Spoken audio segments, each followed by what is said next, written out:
Hi, so I'm here with maybe a better camera angle or worse, I don't know. But again, so chapter 16, part 2, we I'm just trying to do a little bit of recap. So we saw Holly read one of the other of like Jerry's letters. It's finally like summer in Dublin, and she feels like she should be doing something. That's why she's now trying to move on with her life, and Jerry's letter helps with that because it is asking her to get rid of all of Jerry's belongings, which is going to be really hard for her. So let's get more into it and read her point of view. That had been difficult for Holly to come to terms with. I'm reading right after the paragraph of Jerry's letter so that we get like a proper idea. That had been difficult for Holly to come to terms with. She almost wished he would ask her to do karaoke again. She would have jumped from an airplane for him, run 1,000 miles, anything except empty out his wardrobes and rid herself of his presence in the house. But he was right, and she knew it. She couldn't hang on to his things forever. She couldn't pretend to herself that he was coming back to collect them. The physical Jerry was gone. He didn't need his clothes. It was an emotionally draining experience. It took her days to complete. She relived a million memories with every garment and piece of paper she bagged. She held each item near to her before saying goodbye. Every time it felt like every time it left her fingers, it was like saying goodbye to a part of Jerry all over again. It was difficult, so difficult, and at times too difficult. She informed her family and friends of what she was about to do, and although they all offered their assistance and support time and again, Holly knew she had to do this alone. She needed to take her time, say a proper goodbye, because she wouldn't be getting anything back. Just like Jerry, his things couldn't return. Despite Holly's wishes of wanting to be alone, Jack had called round a few times to offer some brotherly support, and Holly had appreciated it. Every item had a history, and they would talk and laugh about the memories surrounding it. He was there for her when she cried, and he was there he finally clapped her when she finally clapped her hands together, ridding her skin of the dust that remained. It was a difficult job, but one that needed to be done, and one that was made easier by Jerry's help. Holly didn't need to worry about making all the big decisions. Jerry had already made them for her. Jerry was helping her, and for once, Holly felt as though she was helping him too. She laughed as she bagged the old, dusty cassettes of his favorite rock band from his school days. At least once a year, Jerry came across the old shoebox during his efforts to control the mess that grew inside his closet. He would blast the heavy metal music from every loudspeaker in the house just to torment Holly with its screeching guitars and badly produced sound quality. She always told him she couldn't wait to see the end of the tapes. But now the relief didn't wash over her as she once hoped it would. Lying in a crumpled ball in the back corner of the wardrobe, her eyes rested upon Jerry's lucky football jersey. It was still covered in grass and mud stains, fresh from its last victorious day on the pitch. She held it close to her and inhaled deeply, the smell of beer and sweat faint, but still there. She put it aside to be washed and passed on to John. So many objects, so many memories. Each were being labeled and packed away in bags just as they were in her mind. To be stored in an area that would sometimes be called upon to teach and help in the future. Objects that were once so full of life and importance, but that now lay limp on the floor without him. They were just things. Jerry's wedding tuxedo, his suits, shirts, and ties that he would moan about having to wear every morning before going to work.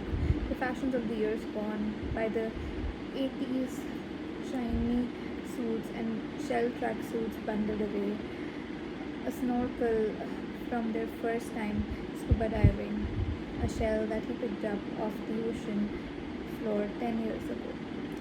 His collection of beer mags from every country they had visited, letters and birthday cards from friends and family sent over the years, Valentine's Day cards from Holi, childhood teddies and dolls put aside to be sent back to his parents, records of bills, his golf clubs for John, books for Sharon, memories, tears, and laughter for Holi. His entire life bundled into 20 refused sacks. His and her memories bundled away into Holi's mind. Each item unearthed dust, tears, laughter, and memories. She bagged the items, cleared the dust, wiped her eyes, and filled away the memories for safekeeping. Holi's mobile began to ring, disrupting her thoughts, and she dropped the laundry basket onto the grass under the washing line and ran through the patio doors into the kitchen to answer the phone. Hello? I'm gonna make you a star. Declan's voice screeched hysterically on the other end, and he broke into uncontrollable laughter. Holly waited for him to calm down while she tried to figure out what he could be talking about. Declan, are you drunk? Maybe just a little bit, but that's completely irrelevant, he hiccuped. Declan, it's 10 o'clock in the morning. Holly laughed. Have you been to bed yet? Nope. Oh, he hiccuped again. I'm on the train home now and will be in bed in approximately 3 hours. 3 hours? Where are you? Holly laughed. She was enjoying this as it reminded her of when she used to call Jack at all hours of the morning from all sorts of locations after misbehaving on a night out. I'm in Galway. The words were on last night, he said as if she knew, as if she should know. Oh, sorry for my ignorance, but what the words were? You at? I told you. No, you don't. No, you didn't. I told Jack to tell you, the bastard. He stumbled over his words. Well, he didn't, she interrupted. So now, can you tell me? The student media words were on last night, and I won, he yelled, and Holly heard that sound, what sounded like the entire carriage celebrating with him. She was delighted. And the prize is that my film is going to be aired on Channel 4 next week. Can you believe it? There were more cheers this time, and Holly could barely hear what he was saying. You're going to be famous, sis, was the last thing she heard before the line went dead. She ran round her family to share the good news, but learned that they all had received similar phone calls. Kiara had stayed on the phone for ages, chatting like an excited schoolgirl about how they were going to be on TV, and eventually her story ended with her marrying Denzel Washington. It was decided that the family would gather in Hogan's Pub next Wednesday to watch the documentary being aired. Daniel had kindly offered Club Diva to Declan as the venue so they could watch it on the big screen. Holly was so excited for her brother and rang Sharon and Denise to let them know the good news.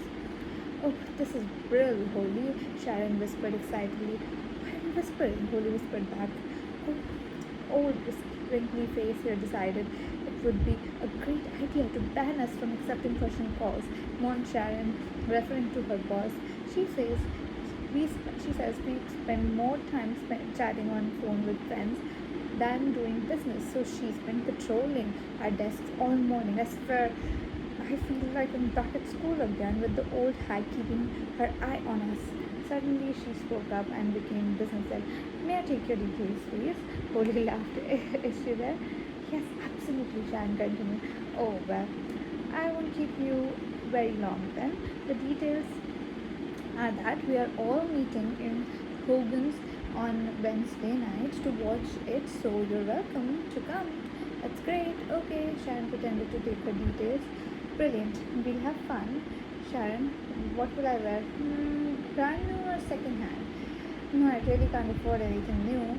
Even though you forced me to buy that top a few weeks ago, I'm refusing to wear it on grounds that I'm no longer 18. But I'm no longer 18, so probably something old. Okay, red. The red top I wore to your birthday? Yes, exactly. Yeah, maybe. What's your current state of employment? To be honest, I haven't even started looking yet. Cody showed the inside of her mouth and frowned. And date of birth? Haha, shut up, you bitch, Cody laughed. I'm sorry, we only give motor insurance to ages 24 and older. You're too young, I'm afraid.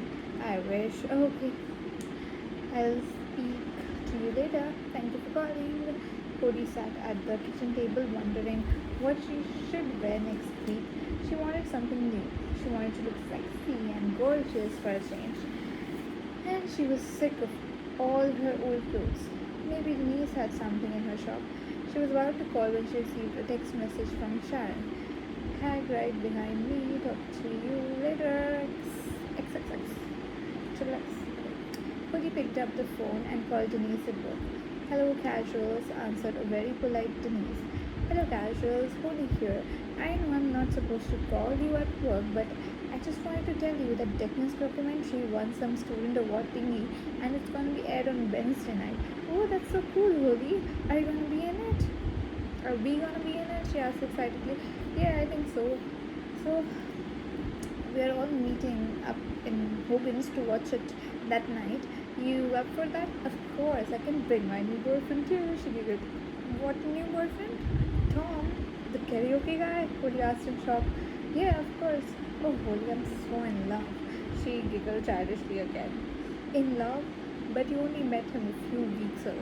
I don't care, it only takes a minute, as the saying goes. Wow, Denise, I don't know what to say. Tell me how great it is. Yeah, wow, I mean, of course, it's really great news.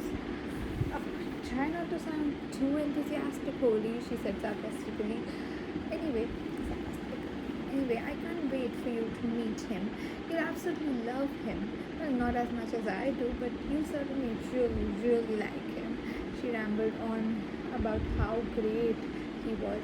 Please, aren't you forgetting that I have met him already? Holly interrupted her in the middle of a story about how Tom had saved a child from drowning. Yeah, I know you have, but I would rather you meet him when you're not acting like a demented woman, hiding in toilets and shouting into microphones. Look forward to it then. Yay, cool, it's gonna be great. I've never been to my own premiere before, she said excitedly. Holly rolled her eyes at her dramatics and they said their goodbyes. Holly barely got any housework done that morning as she spent most of her time talking on the phone. Her mobile was burning and it was giving her a headache. She shuddered at the thought. Every time she had a headache, it reminded her of Sherry. She hated to hear her loved ones complaining of headache and migraines and would immediately launch herself at them, telling them how they should take it more seriously and go see their doctors. She ended up petrifying everyone with her stories and they eventually stopped telling her whenever they felt well. She sighed loudly. She was turning into such a hypochondriac. Even her doctor was sick of the sight of her. She went running to her in a panic over the tiniest little things. If she had a pain in her leg or a cramp in her stomach. Last week she was convinced there was something wrong with her feet. Her toes just didn't look quite right. Her doctor had examined them seriously and then had immediately started to scribble her prescription down on a slip of paper while Holly watched in terror.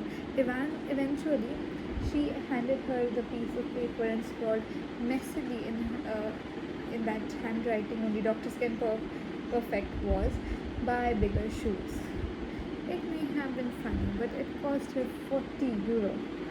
Holly had spent the last few minutes on the phone listening to Jack ranting and raving about Richard. Richard had paid him a little visit too. Holly wondered whether he was just trying to bond with his siblings after years of hiding from them. But it was too little too late for most of them, it seemed. It was certainly very difficult trying to hold a conversation with someone who hadn't yet mastered the art of politeness. Oh, stop, she sadly screamed to herself. She needed to stop worrying, stop thinking, stop making her brain go into overdrive, and she certainly needed to stop talking to herself. She was driving herself crazy. She finally finished hanging out the washing more than 2 hours later and pile another load into the machine. She switched the radio on in the kitchen, had the television blaring from the living room, and went about her housework. Perhaps that would drown out the winging little voice from her head. Okay, that's the end of this chapter 16. It was such a big chapter. Now we'll have chapter 17 next. But yeah, it was not much. I think it was just a build up chapter. The next chapter, especially the documentary chapter, is going to be fun. Yeah, so see you guys later. Chapter 17 is relatively very smaller chapter. Yep. Bye bye. Thank you for listening.